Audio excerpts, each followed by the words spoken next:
faut que les UDPS, maman. Tout le monde pour les UDPS. UDPS, c'est pas tout soir. Ceux qui osent voir, c'est comme eux, ils ont UDPS, tu sais que. Il y a UDPS, moi, tu sais que. Moi, c'est tu sais que. Bana tu sais que nous sommes. Ba cousin, ba oncle, ba tante, c'est tu sais que. On ne peut pas ça pouvoir. Donc, ils ont des formations, c'est tout à fait contradictoire. Non, tant que nous avons IDPS, tu sais que depuis que IDPS est carbonaté, moto a utilisé IDPS à minute, il y a des problèmes IDPS, tu sais que IDPS que Mobaki, quand bon IDPS Mobaki, mais IDPS Mobaki, battant en combo musuté IDPS Mobaki, IDPS qui bat ça, n'est à la rabomot. Ils ont escroquerie politique, bien sûr, cause à la position favorable, pourquoi abuser dans le point? Comme Yayo. Mais la c'est ça. Parti politique, c'est parti politique, c'est organisation. Organisation, c'est une structure. La partie, moment il y a la réflexion, une réflexion. 40 ans. 40 ans. Tout ça, la réflexion, tout ça, le bilan, il y a parti dans le biseau. Nous avons dit qu'il y a église. Ils ont dit qu'il église. 40 ans, il faut pas s'enfermer pendant. Il faut que mais maman, ça m'a servi déjà. Comme c'est, tout comme c'est, na musala toujours sala. Jamais que c'est payé na musala toujours sala. Tout ça la musala t'es toi que est-ce qu'il y a le biseau jamais. Donc 40 ans, c'est un moment très important pour réfléchir. Toi tu wapi, tu comme wapi, toujours que de wapi. Les loyaux, beaucoup il y a un biseau président de la République. Nous avons battu. Nous avons une élection en Kozala. Or, les autres ne sont pas parce que Moutou y a aussi UDPS président de la République. Vous comprenez le moment. Donc, pas si nous avons une UDPS pour l'élection. Kabila a sali Kabila a sali, Joseph critiqué, mais a sali 3 cycles électoraux. Et puis, l'élection, il y a ce cas. Congo est mort financé sans aide extérieure. Or, là, il y a déjà que voilà, partenaire, un bon partenaire. Ce qui va m'aider, va passer non bon en Bango, c'est-à-dire pour désigner le pays, en Bango. Est-ce que vous vous rendez compte, recul ni rose là. Ce qui que tous dans la institution à Bisso, bateau va imposer Bisso comme condition parce que c'est bon en Bango. On a eu des idées à logo là, et il y a Kolobani. Dans la Union pour la démocratie et le progrès social. Il y a démocratie, il y a union, il y a le progrès social. Il y a Kissiboy. Ce qu'on a dit dans le Goana, vous avez 3 instruments de travail. Vous avez 6, vous êtes représenté par artisans, vous avez stylo, par intellectuel, vous avez où, vous êtes représenté par agriculteurs et par paysans. Ce qu'on a dit bien, corps de Moko et Zéli Nabango.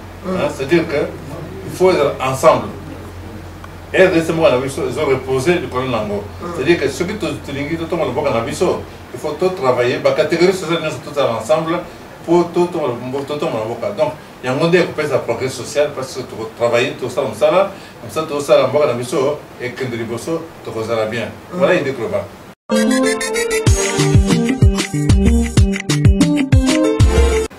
Ande kwa lanzi kwa tali ya foko ngoma solo tuzana kwa population da information to ko ya no makambo ko leka mboka ya solo mwana ngo za sala makaya ni ko noso na mboka biso na ngona na kubusa na bilote ko bisa noso mbote bisika bozani bisika bozali bande ko na biso baza parti à Hong Kong na biso mbote bande ko na biso baza na États-Unis bande ko baza na Canada na Montréal pour pondre d'autres pays mbote Franklin Gandou, Topissimo Sombote, Bibota Mobima na Paris, puis na France, Escape, Dimbu Yazali, Christian Bouibakana, Bazali, Bruxelles, Escape, bienvenue au Cambi, mon beau-frère propre, et Dinambu Bazali, Topissimo Sombote, même na Johannesburg, na Joburg, na Cape Town, na Mboka Centre, beaucoup de mamie pour Topissimo. Na libota mobibu bayambaka biso libota oyo balingaka biso tokopesa bino nyonso mbote en tout cas bozapete bino bozolanda biso sikoyo bosabone parce que eza na moment babenga le bouton babenga na linda bino boyebi o cliquer pembeni wana place ba 5 osabone na chaîne na bino alors ndenge kaka momesano tolobelaka bino mpe tosalelaka bino baanalyse ya makambo oyo koleka na mboka na biso. Alors naza na oyo tobengi grand pionnier, nga nabengaki grand pionnier ya UDPS, ye nde akundolaka bamisolo ya UDPS, ye nde alobelaka biso histoire ya UDPS ndenge ebandaka mpe na ndenge ekomi lelo. UDPS oyo lelo tokobenga ngo parti présidentiel, mais parti présidentiel yango tokomona banungunungu ebele matakita zonga kende baproblème na baproblème nakobaluka nano epai na ye mpo nakopesa mpo te. Bonjour papa Corneille. Bonjour Malice. Bon, oza bien. Eza bien. Namoni kaka. Mboka nde eza bien te. Mboka eza bien te. UDPS mpe eza bien te.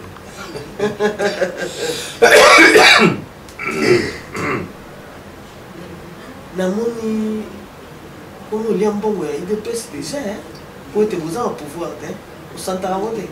Mama, UDPS eza na pouvoir te. Ndeko Tshilombo aza président de la République. Abendi pembeni ntina zinga na ye bato na ye yango nzambe azogouverner na baoyo bazolia mbongo wana tozoyeba boshato ndenge biso toza boye ata jamais tokoma kuna epuis jamais oyoki ke voilà bapuni ya UDPS bato oyo babundaki mpona UDPS baza quelque part toza complètement à l'écart nyonso wana epuis makambo ndenge ezoleka eza bavaleur oyo biso bato osala UDPS toboyi mobutu na makambo na ye mpona baantivaleur baantivaleur yango toyoka na présence de la république bakangi awa bayebi awa ainsi de suite différence ezana ya solo lelo oyo tokaka vraiment baplainte na yo mpe jusque là nayebi te est-ce qu'il y a tant de solution moke ezwami te.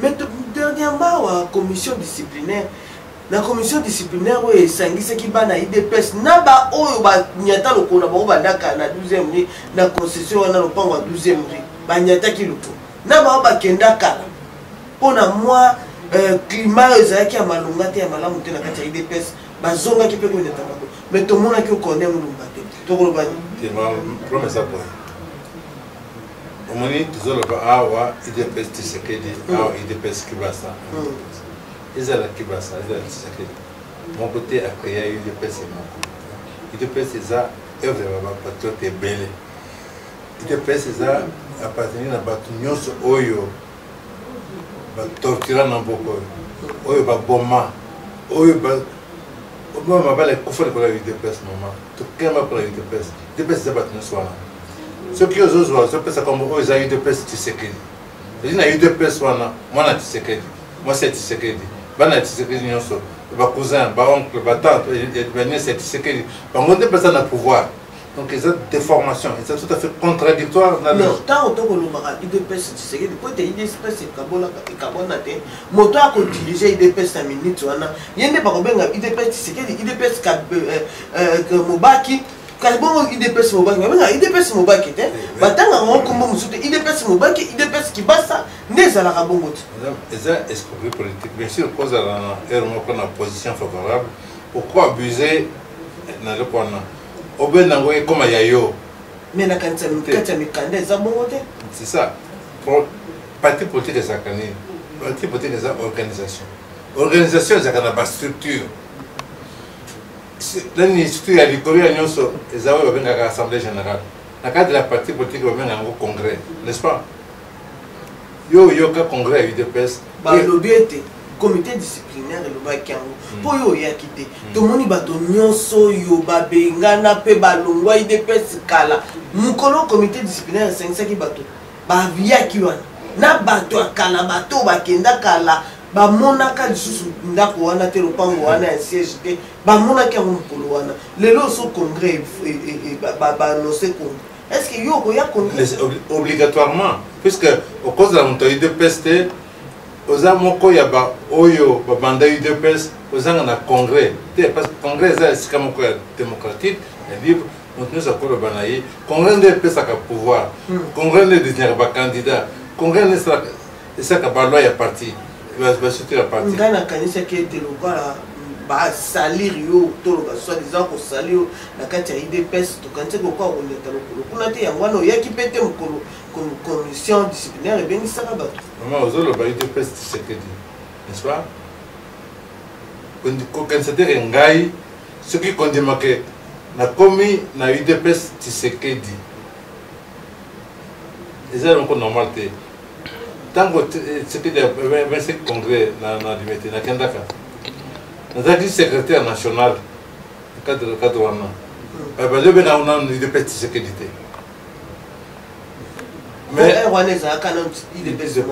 mais problème c'est que déjà en dingue que faire adopter ma statut.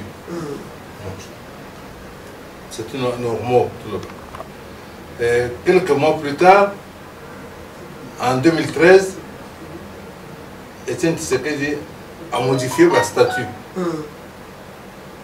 N'a pas tiré alors. Le secrétaire national a dit de mon côté, comment modifier ma statut à partir en dehors il y a congrès. C'est quoi la proposition des changements des alliés. Tous de la congrès peuvent être changés. On a réuni certains gens de Zaki, ma vunga au Tiko Koufa. Bakaboui, Bazaki, secrétaire adjoint et tout ça. Quelques semaines après, on a regardé au Bel à l'intérieur. Pendant que nous avons modifié le statut à partir, le statut à partir, pendant qu'on a la direction à partir. Et ça, problème, mais il y a un principe, ce qui te le dit, respect des textes, ce qui te le dit, état des droits. État des droits, c'est que vous avez une partie de la vie, ce que vous avez respecté dans l'état des droits, dans le cadre de la partie de la vie. Pour qu'on respecte au niveau national, c'est possible. Donc, simplement que, comme nous répétons, il dépend de Zamoko. Il dépend de Tshisekedi. Abimisi logo te que ouais de quoi il dépend de Tshisekedi. Abimisi pour le comme dans ça Abimisi projet société société ouais bigeyondo saka logo kabi aloba kite bakozo pe mutu mususu asali pe logo to ko ça la mususu to ça logo oui mais comme ça te pourquoi ça logo mususu mais faut qu'imaginer pour ni na dans système pour ni logo o wana tilelo Zaka Kayango. Tant que tu chantes, tu chantes, nani Zaire, tu comme IDPS, tu comme Congo, Zaka Yango, pas ni. Mais ce que tu as dit, il fallait qu'on imagine, ce que tu as dit dans la coin gauche, drapeau, ils ont drapeau, ils ont angolé. Donc, tant qu'il y a un père, ils ont trouvé, bon, la mission est Congo, ils ont Zaire. Tu as un Congo, tu as changé toute la carte. Donc, c'est-à-dire que, pourquoi dès qu'on fait une cause, c'est le code de mais il y a logique, il y a idéologie, il faut idéologie, comprendre. Il faut vision paysanne. Bon, tu comprends, mais na sûreté qu'il y a une vision, une imagination pour ça de Kabongo. Alors, idée wana ya kosala nzoi po to kota peka kanango wana to profiter idée wana ezaki nini nzoi alingolo ba nini logo wana te promesse boy biso to zwa kika mukanda moko ya ba 13 parlementaire monsieur Ngalola atindelinga ezaka mwana ya bande ko sala na Zaire à l'époque a commandant kona apesi mukanda n'importe ce que peine à moi n'ayant moi si autre bande comme militaire n'a pas organisation n'a pas passé un petit chambre alors n'est-ce pas que hein tout le mouvementer toujours déjà n'est nanga hein à Pessinga Mukandona c'est tout ce qu'il y avait lettre adressée à Mobutu annonçant que nous avons créé notre parti UDPS et le Komoko ils avaient quitté il fallait que qu'on passe accord na idée ça qui idée il fallait que idée on est comme accord encore tout ça le statut ça le logo wana na projet de société tout travailler en et bel bien tout ça on a zolinga na yeba de idée ya logo wana elinga koloba nini dans la document qu'on a commis Union pour la démocratie et le progrès social il y a démocratie il y a union il y a le progrès social idée la si boy ce qu'on a dit dans le logo wana vous avez 3 instruments de travail. Vous avez un si, vous êtes représenté par artisan, vous avez un stylo, par intellectuel, vous avez un ou, vous êtes représenté par agriculteur et par paysan. Ce que tu dis bien, corps de moko, c'est-à-dire qu'il faut être ensemble. Et récemment, ils ont reposé le colonel Nango. C'est-à-dire que ceux qui te disent tout le monde il faut tout travailler, la catégorie sociale, nous sommes tous ensemble. pour tout le monde. Donc, il y a un monde qui peut être progrès social parce que tu travailles tout ça comme ça, tout ça, la mort et que de l'Iboso, tu vas bien. Voilà l'idée globale. C'est ça l'idée d'Enzoï Yangoanaka. Oui, c'est-à-dire que oui, ils ont combien union pour la démocratie et le progrès social. Ok, merci beaucoup. Aujourd'hui, nous allons assister un peu à habiter dans le na habité ce qui te coubengango des scènes en scène il y a eu des baisses batuko fundana batuko montane baku kaka batu ya eu des baisses kaka batu ya sika moko. Qu'est-ce qui se passe dans les baisses tout banana na likambo d'abord il y a oyo azaki lokola président intérimaire il y a eu des baisses auto bengi Kabund Jean-Marc Kabund. Les loyaux, tout le monde a histoire de Silika Kaboui. Qu'est-ce qui se passe dans l'IDPS? Les Kamboyo, Jean-Marc Kaboun, les loyaux, quand même, tu as vendre des sarabamou. Mais si qu'on radie moutou la carte à parti, commission disciplinaire a décidé de ne pas radier la carte à parti. Mais, il y a un peu de désordre. Ce que vous connaissez en désordre, acte, vous opposez ça comme acte à désordre. On dit que le parti politique est une organisation. Si tu as il y a l'école, il y a un congrès, n'est-ce pas? Congrès de structures. Congrès des autres désignés par membre du bureau, par secrétaire général, par président, par candidat, ils ont adopté pour statuer tout ça. Mais, ce que tu as dit, Banda va reconnaître officiellement l'UDPS 1990, c'est le congrès. Parti politique minimum tous les 2 ans, minimum tous les 2 ans, il faut que ce soit le congrès. Parce que. On a besoin de raison où il sera qui va radier, ou qui président, peut va vendre ça y est. Le but est de préparer le congrès. Mais on a droit, il y a radier, peut-être parce qu'on a droit, il y a que la fonction du président. Parce que l'UDPS, c'est la présidente, le secrétaire général, l'UDPS, quand on a le secrétaire général de l'UDPS, on a le président, mais on a le parti pendant 40 ans. Depuis la lettre ouverte, ça fait 42 ans. On a fonctionné dans l'UDPS. Nous venons, on a une interview, parce que nous sommes membres de l'UDPS. Il faut conviction, il faut membre pionnier. Pionnier, conviction, il faut la détermination, il faut la. Il faut voir que tu as une UDPS, tout ça, l'UDPS, pour améliorer la condition de vie du peuple. Tout ça, l'UDPS, pour être un bon pays, bien, tu vivre bien dans un bon pays. Parce que c'est un bon pays comme on est, est-ce que tu as bien? Tu as une nuance, tu as une chose. Tu as un désert, tu as un hiver. À tout moment, toute la nuit, pour la Libanda, sans problème. Et tant que les au cours de l'année, on a un problème dans le pays où l'agriculture est possible, les produits agricoles, où ils ont et qu'on pousse à la minerai dans le monde. Si tu es congolais, si tu comprends force de ton ango, alors force ango, il faut poser dans l'organisation. Il faut poser dans l'organisation. Organisation, il y a un monde qui peser, influencer, orienter. Congo a causé les engagés, causé les hommes côté. Ils ont eu des engagés à faire un peu de surtout. Donc c'est un peu comme un biseau. Tout y est pas d'ingénieur pour réfléchir.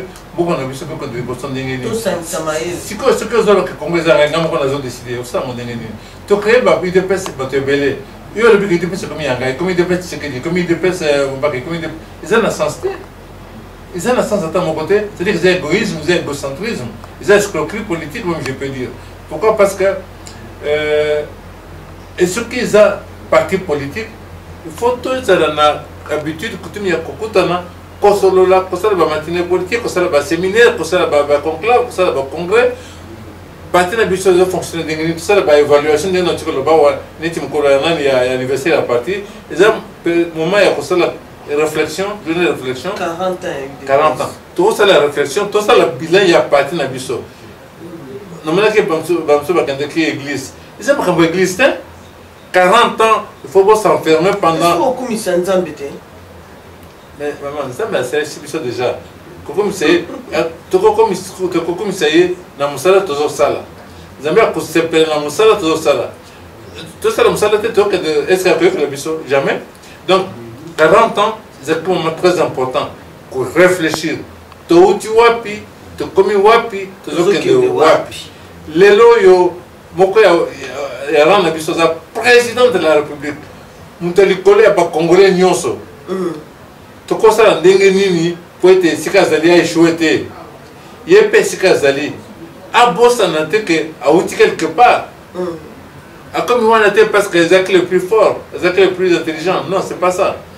Faut yeba place nazali nakomi awa ndenge nini que oyeba mpe ke avant nakoma bambula bacompatriote na ngai babundi po kombo ya UDPS ezala sikoyo je mposa na bango tokende wapi. Donc makambo oyo tikolo mama ezaka désordre oyo ezosala que parce que totenir congrès te tosala makambo ndenge esengeli te ekomi UDPS tisekeli UDPS kibasa UDPS moto na moto aza na UDPS na ye UDPS eza moko bato oyo bazodéfendre bavaleur ya UDPS oyo tobandaki nango okoni mate nazala UDPS esi UDPS là parce que eza kose diminuer tango M. Tshibala comme le premier ministre tosalaki na ye ndenge nini tokosala po to préparer baélection ezoya to profiter place wana po ete to placer bato na biso à gauche à droite ndenge que au moment des élections toujours faire ozalaki na ye na moment oyo UDPS eboyaki kotravaille na Tshibala yo okendeki kuna na ndenge oyo nde yango babengaki oyo otrahisaki UDPS.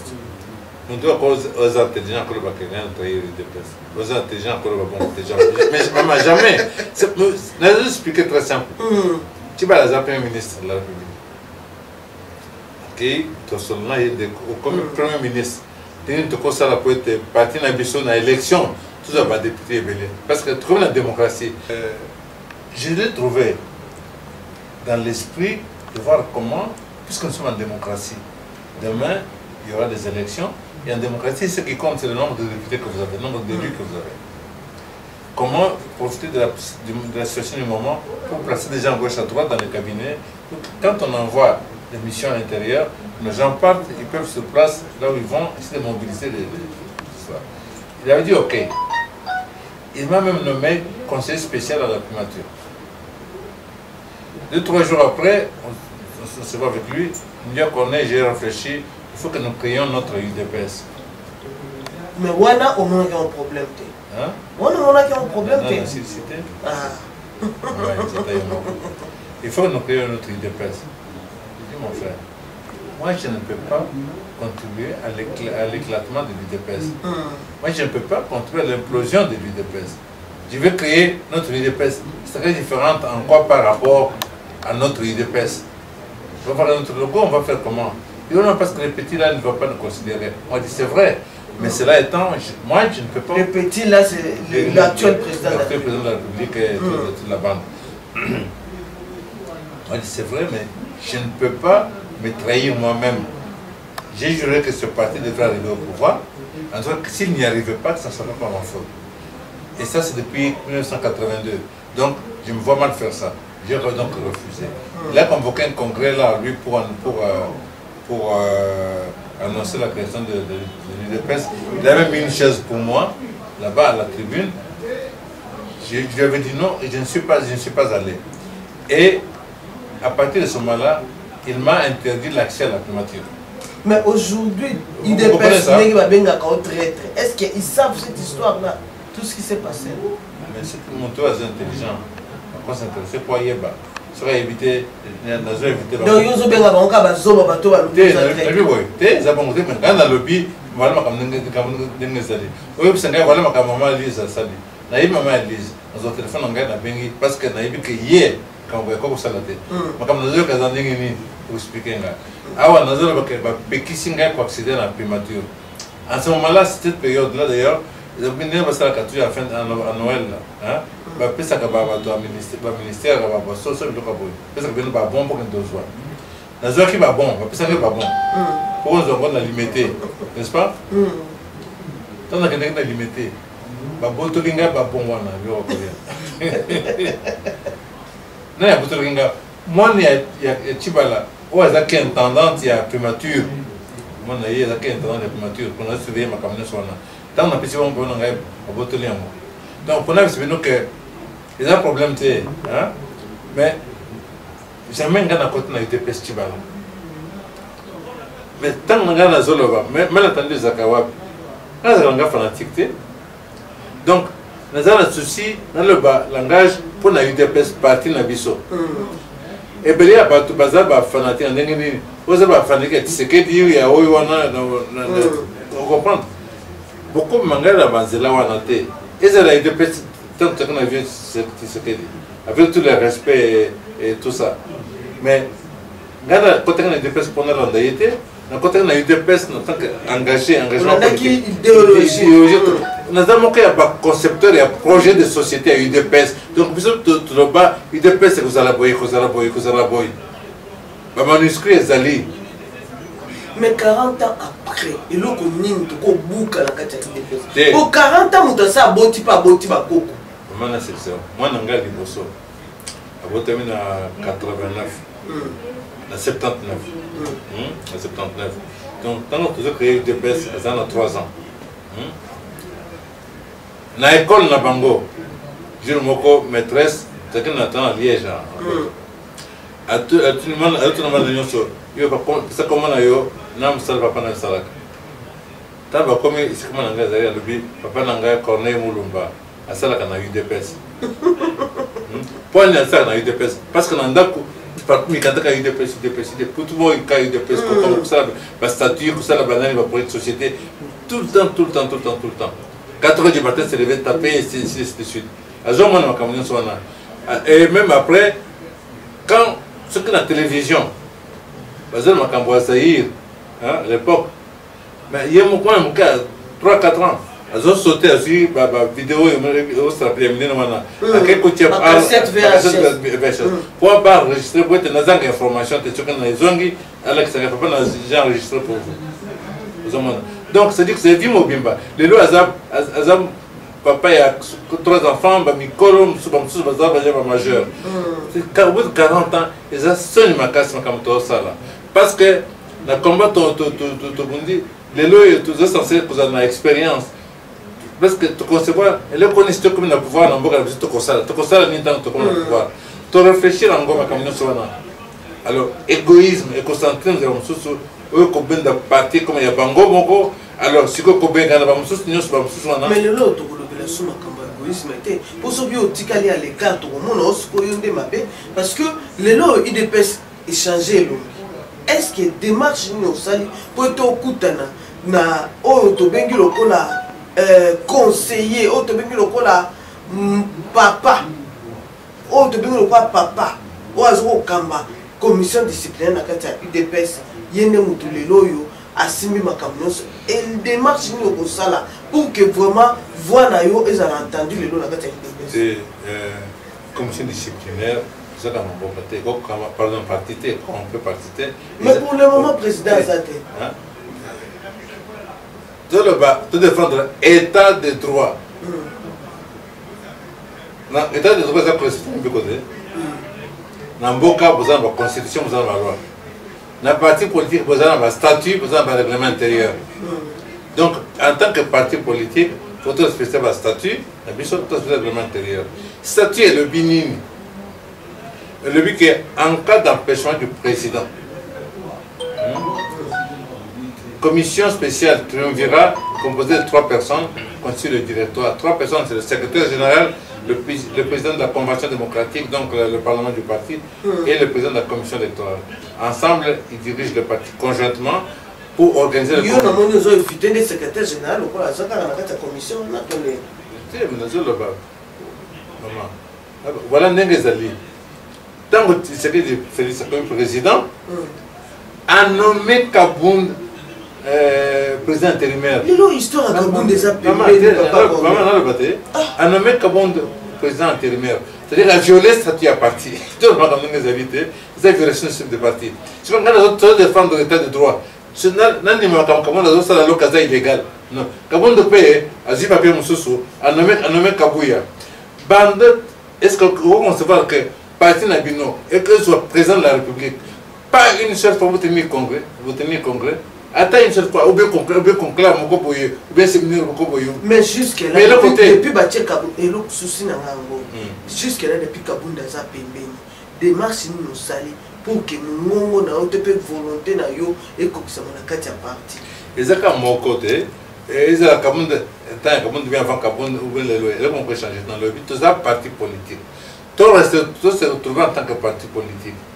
Dernier, tu comme même un parti n'a besoin de colo, tu comme un parti a besoin de colo d'ingénie, tu comme s'organiser d'ingénie, tu comme ça le parti politique ça parti n'a besoin de inutile par rapport au président. Le président a joué bataille à gauche à droite, bah au type poto gauche à droite, à ce que venant la bango attend toujours que ah bah il est là, bah il tout ça. Mais ça pas de jouer, ça parti politique n'a besoin de au lieu qu'attendre la mort que bataille des pèses, bah côté séminaire, bah côté conclave, va réfléchir.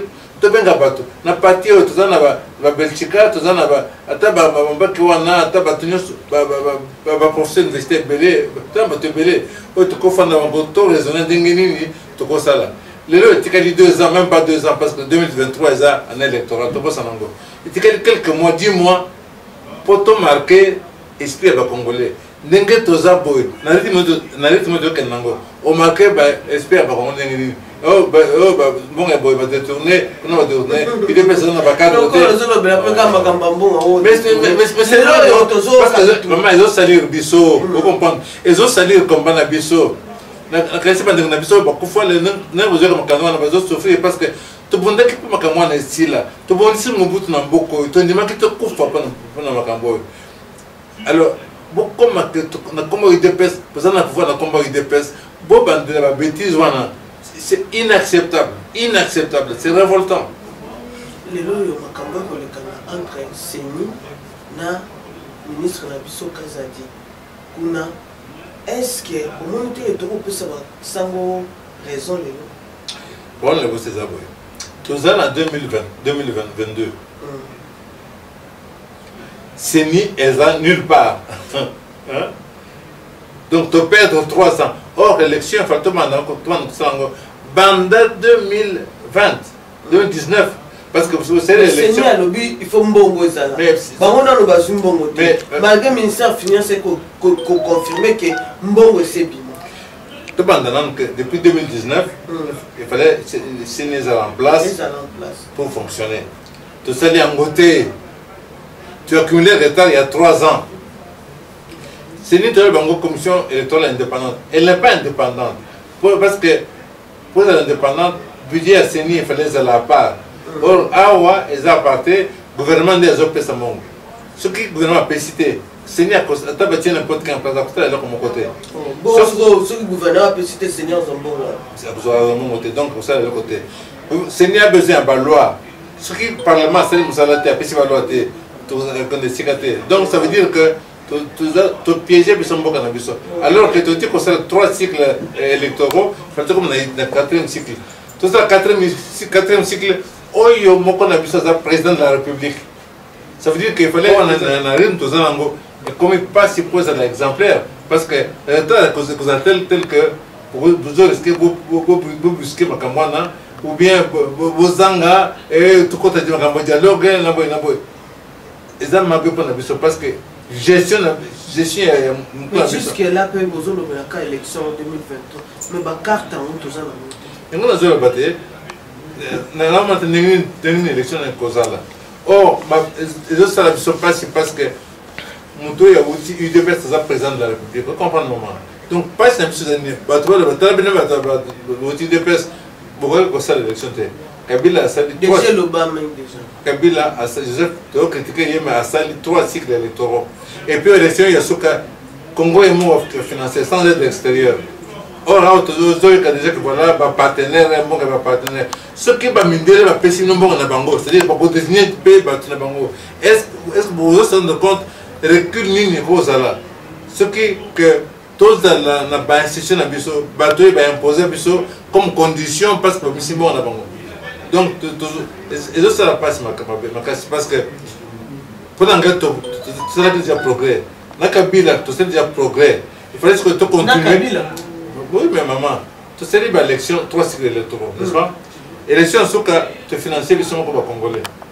L'étranger, avec l'étranger, va financer, tu vas contrôler l'élection. Et c'est très positif. Et ça, c'est un abisso. À Salengo, Tobo est connu parce que ça Kabila. Jamais. À Salengo, il quoi bien, il quoi bien. Code minier, il quoi bien, il quoi bien. Le contrat chinois, il quoi bien, il quoi bien. Un point très. Et ça, problème avec Kabila, on a encore battu. Parce que c'est s'appelle Kabila. On a un fanatisme. Il y a un autre sujet, acte. En 3 ans, vous avez posé quel acte? C'est ça. Kabila a posé par acte, il a pouvoir. Ce qui veut dire que en 3 ans, Kabila Salaki, il avait posé quel acte pour le malin? Tu n'as pas un mot. Nécessairement, parce que. 3 ans, Kabila Salaki, 3 ans. Dans 3 ans, on a Salaki. Kabila fait 3 ans. Nabi a 3 ans, avant que c'est 18 ans. Dans 3 ans, Salaki Salaki. Maman, il faut le voir. Dans 3 ans, on a. Les lots, est-ce que M23 est allé? Est-ce que CNDP est allé? Est-ce que Bakondabatoire est allé? C'est-à-dire, le problème est ça. Ils ont reproché à Sali, Oyoye à Sali. Parmi les actes positifs, on a un contrat chinois à Sali. Ils ont pas très bien. Mais attends, on va bloquer. À Sali, on a 3 ans. Non, on a 0 battu. Ils ont un problème il y a 3 ans. Ils ont un problème il y a côté là. Bah, qui nous a posé. N'est-ce pas? Kabila a aussi le pouvoir. Tout ça, Bitumba. Quand le pays est en guerre, bon moyen pour des personnes. Pour le langage, c'est que comparer, vous constatez que dans le règne naïe, après son départ, on peut demander qu'est-ce qu'il a fait de positif pendant son règne, n'est-ce pas? Tout ça, 3 ans, et ça, donc, tout le banacité, tu vas contre le code minier, tu vas l'élection autofinancée, tu vas. Le fait que l'Union va organiser l'élection à Bissau, le code minier. Bon, mais l'année prochaine, il y aura des élections. Ce qui te donne la possibilité de convaincre les Congolais, c'est-à-dire qu'il va renouveler le mandat, élection, et Félix c'était. Donc Félix a passé 5 ans. Pendant les 5 ans, beaucoup de gens ont connu les ailes, les ailes. On va prendre tout ça. Il fallait tout réunir votre IDPS, votre bande, malgré toutes les bêtises, tout ce qu'on a fait. Année où tout comme ça la nini pour être peuple congolais, à mon avis quand même qui était battu par la volonté. Alors au lieu que Félix a bien que ça batte, il va vous dire pour la IDPS à gauche à droite, bateau il besoin que ça l'embongo, on se besoin celle là, par exemple service de renseignement minéraux. Bateau pour la IDPS à haut, bateau comme on a, bateau côté Milinga, bateau bête tout ça, bateau web. Alors, bien que ça va se retrouver pendant même 3, 4, 5 jours, même une semaine, qu'on réfléchisse tout ça la ligne pour n'importe quel au moins 3 quelques actes soient posés cette année pour les populations et c'est vraiment quand même à retrouver espoir. Mais ce qui l'ONU m'a semblé l'eau, vous voyez que dans 4 mois au Colia, tant que l'ONU m'a semblé au Colia n'a été, beaucoup espérer ce que l'ONU déjà beaucoup espérer. Alors les lots, et là qu'on est encore ça la pour espérer. Tout est à Bango, pour être installé au Sali, et puis ça va fruit. Premier mois. Merci beaucoup pour qu'on ait vraiment dans ce cas. Alors, message nous coupé ça, le peuple congolais. Même en tapant dans le conduit, il va continuer qui message na yo. Message nous coupé ça, le peuple congolais, pour la couper ça dans l'espoir. Pour jusque-là, trouver un caca, membre pionnier, il y a eu des pèses. Message nous au peuple congolais pour que va ça toujours pour un président de l'eau à président na oh ngana mutaide peste ngana bengi président na bino président ya Corneille Mungumba pour boza famille politique moko alors président na bino pour aller kanisu sous président en 2023 et là qu'on to peut espoir nini yo ko pesa na peuple congolais d'abord président na biso pour peuple congolais, après c'est l'espoir peuple congolais. Non, aïe, bakaza mutali de personnes. Message d'abord au la population, avant que ce message d'ailleurs. C'est ça. La population encore le baboy. Toujours qu'à gauche à droite, oh gestion IDPS catastrophique, IDPS baboy. Cette population congolaise que IDPS a un pouvoir de. Toujours assumer à mon côté, ma camboise le pour la gestion. Je suis un bouc que je dingue sur Kende. Et ça, la philosophie de Bissoté, ça, la idéologie de Bissoté. Le peuple d'abord. Et la critique de ma communion sur tout ça, là, nous, intérêt au peuple congolais. Donc, est-ce qu'on peut partir, on a parti de Oye Batubabunda, Niti Batoï de Pes, Bon, ça, la bise confiance. Qu'on perd de confiance dans votre IDPS. Votre IDPS, par exemple, aventurier. Et ça, parce que des démonstrations, il y a conviction, il y a abnégation de Bango, sans que Bafou Bango, quoi que ce soit, même Pessi. Tout ça, qu'il y a même meeting, qui m'a dit que ma colotie, ça veut dire qu'il y a encore Pessi sur ma casse. Tout garder espoir, parce que l'IDPS est facilité. Beaucoup au Congo, ils ont beaucoup de possibilités et belles. Et c'est indiqué qu'au niveau du leadership, il y a beaucoup tous à la batteur, basé sur la conviction, ou dans la détermination. Au basé sur la vision de l'IDPS, au moins, on a un peu de temps pour changer. Donc, on perd l'espoir de poser la confiance à l'IDPS. On n'a pas l'élection. L'IDPS est représenté par ton aïe, par toi, il faut beaucoup passer à ma casse, pour passer la vie dans le salon. Message pour que vraiment on apporte l'EP un plus pour l'élection. Donc, c'est le président de la République. Monsieur le Président, tu perdre 3 ans. Parce que pour nous, dès le premier soir de votre élection, il fallait bien que ça,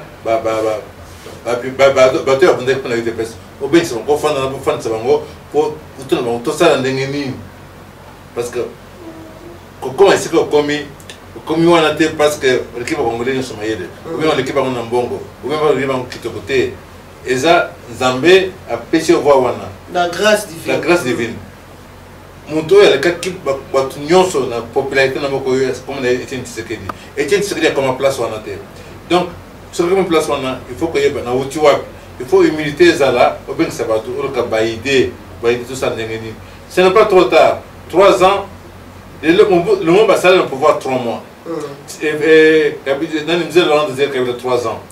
Donc, en 3 ans, en 3 mois, en 6 mois, moyen de dire que ça, le peuple a se rappelé comme on a eu.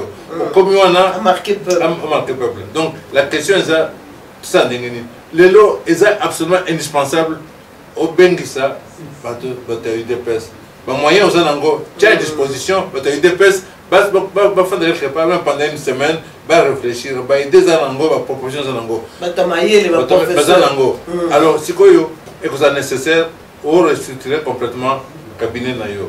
On restructurer complètement parti politique à UDPS. Il faut battre dans la place Nayo. Il faut structurer le parti à UDPS. Il faut restructurer le gouvernement. Comme ça, la passation du gouvernement. Président de la République, la Constitution, il montre aux gens gérer beaucoup de quotidien. Pour le Premier ministre bien, Zawana, Aza très gentil. Aza très gentil. Il y a des problèmes dans le compte de Nénéni. Pour ça, on a bien. Mais il faut la gentillité. Dans le livre. Quand RDC, maman, et donc à Makassi, il faut la costaud. Mais oui, il faut la costaud. Il faut qu'on la. Au moins, par exemple, tant qu'il y a code minier. Au moins, cette multinationale, il y a Kawa. Parmi les multinationales, ce que j'ai dit, société de Glengor. Glengor a fait, l'année avant, il a fait une affaire de 200 milliards de chiffre d'affaires. Et ça a blaté. Donc, attendez, on a baillé. Ah, et tu as dit que tu as lobby. Balali alors que le programme Bango a baillé dans quelques minutes de besoin. Balali na Bango. Le lendemain, Kabila Fandi, Albert Yuma Fandi, na ministre Yamina Fandi. Balinga qui que Kabila a promulgué le code minier. Le code minier va être promulgué. Et puis il a promulgué maman. Vous comprenez? Ce que vous avez un bateau et peser des centaines de milliards de dollars. Vous avez intimidé, vous tenir tête. Vous avez un bateau ONU. Il faut organiser l'élection. On va organiser l'élection de tout ça. Tête au sala, boy, boyate, bayepete, bateau Union européenne. Tout ça pour superviser l'élection. Beaucoup de gens, africains, bayepete, vous comprenez? Mais vous tenez, il faut des forces. C'est ça, force. Et vous savez que tu es libre, tu es indépendant réellement, tu es autodéterminé. Ce que vous avez dans mon tunnel, il y a le Premier ministre. Nous avons sacanate. Nous avons demandé à Sakanabiso.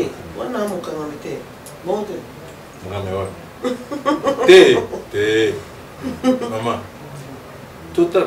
code minier, est-ce que tu as réalisé ce que c'est? Contrat chinois, est-ce que tu as réalisé? Est-ce que tu as réalisé que ce qui est contrat chinois, tu checkes une application, les lots et maman, aux voitures, ok, tu as malaise. Tu dois comprendre, tu as préparé mon candidat, mon qualité économique, dans le signe. Dans le baboy, c'est-à-dire que le problème est que le peuple congolais est que beaucoup de biso et ça n'a pas makasi. Il faut que le leadership na biso la makasi. Il faut que le président Mboka aille parce que na utuwa ba bundaki tout ça donne confiance. Ba Congolais du nord, du sud, de l'est, ouest, parce que donne confiance. Alors confiance on a espoir on a ezawak. Tolingue avant en décembre, tout le monde a mis concrètement 2-3 actes. Oui, on peut se faire sport, on a commission, on a commencé tous à la discuter. Alors, chance c'est que vous avez l'année prochaine, tout renouveler le mandat. Le roi de la Belgique a joué à payer Kalaté. Alors, attitude nini, nous avons beaucoup de dirigeants, beaucoup de problème, ce qui va brusquer pratiquement le voyage, c'est parce que va sentir que mon qu'il est changé. Parce que mon nègre est commis, China va commis très très puissant. Beaucoup de possibilités. Normal. Mais il faut tous dans la conscience, intérêt dans biso zawak. Tu proposer bango, vota là, intérêt dans biso. Il y a bino zawak. Tu peux collaborer. Donc intérêt dans biso c'est le primé par rapport à ça pour la primé qu'on n'a pas primé mais pour ça intérêt dans bino tout ça il y a biso. Tu es kana, ni tous les chinois gagnant gagnant. Si les lots beau piller, bozi, je connais le Congo. Puis ça, tu es dans la misère. Alors, tu vois, il faut tout prendre. Et l'eau que ça donc, c'est-à-dire que, pour me dire que tu as dans cette métropole, tu constats ensemble, n'est-ce pas? Mais les lots, nous avons Chine, et Turquie, Inde, voilà, nous avons proposé, nous avons proposé les bisonniers. C'est ça. Les lots, est-ce que c'est compréhensible, les lots? Aux Congolais, au Canada, les bandas posent un visa à la Belgique. Alors que, logiquement, un Congolais pouvait entrer en Belgique pendant au moins 3 mois et sans visa. Ok, la vie en côté, ok, comme Belgique. Donc, ça veut dire que toi, il y a une priorité dans la vie Zawa, puis toi, aligné la priorité dans la vie photo sur là. Au moment avant, on a tout ça dans la commission mixte belgo-congolaise, belgo-zaïroise. Tout le monde on a commission mixte, commission des alliés, Belge, Bazar, Congolais, Bazali, expert, Bazali. Tu as négocié l'intérêt de la biso. Coopération, tu as évalué en gros. Tu as évalué en gros. Ma cambo est chinois, tu sais, les chinois, il y a un raffinage à cuivre au Katanga là-bas. Mais est-ce que les autres conservés dans la Belgique? Donc ça veut dire que, mais dans le niveau Nini, Belgique, l'Europe en général, basant les lois en difficulté, à venir les athées. Mon pays est athée. Concurrence c'est Chine et l'équipe Makassi. Donc simplement que Dengenini, les lots Congo et c'est Belgique. Congo c'est Belgique. Belgique c'est Congo. Donc dans le cadre on a tous on a bien, sans complexe. Dengenini beaucoup se retrouver, puis peut se retrouver. Et puis c'est tout. Donc, il faut qu'on bien, là pour l'unité. Merci beaucoup, Papa Corneille Moulumba. Merci. Merci beaucoup à l'assistance de M. Michael Wakemba. Merci à tout le monde. Merci à toute l'équipe d'Info Congo Masolo. Merci à vous tous aussi. Merci à lui-même, M. Gabriel Chabani. Merci à Hugo Digita qui tient la caméra. Et à tout le monde, je vous dis merci. Et quant à moi, nous allons nous revoir prochainement. Bye.